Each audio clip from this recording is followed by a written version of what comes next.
La dette privée, un choix stratégique pour les investisseurs avisés. Arthur, chef d'entreprise, est un investisseur averti à la recherche de revenus complémentaires. Ayant déjà réalisé des investissements, il souhaiterait diversifier ses placements sans toutefois investir sur les marchés financiers cotés. Il prend donc rendez-vous avec sa conseillère en gestion de patrimoine, Amélie, qu'il consulte régulièrement pour l'aider à optimiser son portefeuille. Compte tenu des objectifs et du profil investisseur d'Arthur, Amélie lui présente les fonds de dette privée, une solution qui pourrait lui convenir. Mais qu'est-ce que la dette privée? La dette privée est un mode de financement pour les entreprises non cotées qui cherchent des alternatives aux prêts bancaires traditionnels et aux émissions obligataires sur les marchés financiers cotés.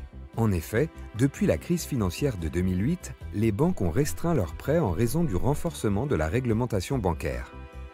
Cette désintermédiation bancaire a ouvert la voie à une forte croissance du marché de la dette privée, attirant des investisseurs à la recherche de rendements attractifs améliorés par la normalisation des taux, de distribution régulière et de garanties de remboursement prioritaire. Plusieurs types de dettes privées existent, chacune avec un niveau de risque et un rendement différent. La dette senior. Elle bénéficie d'une sécurité importante en cas de défaut de l'entreprise non cotée financée.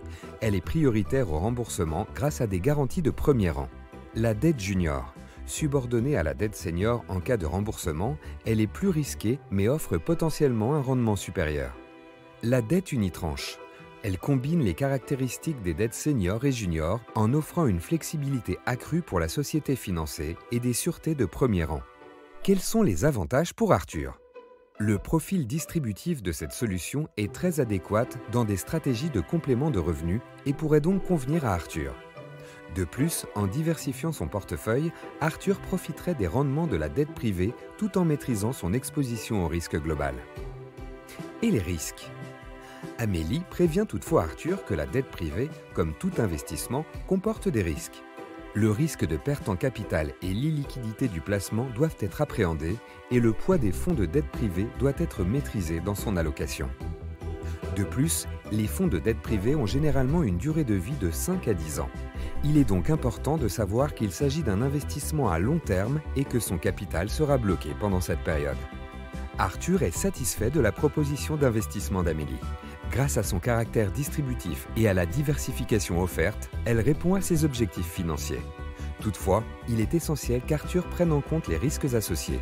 Il pourra ainsi intégrer cette stratégie dans son portefeuille de manière équilibrée et optimisée.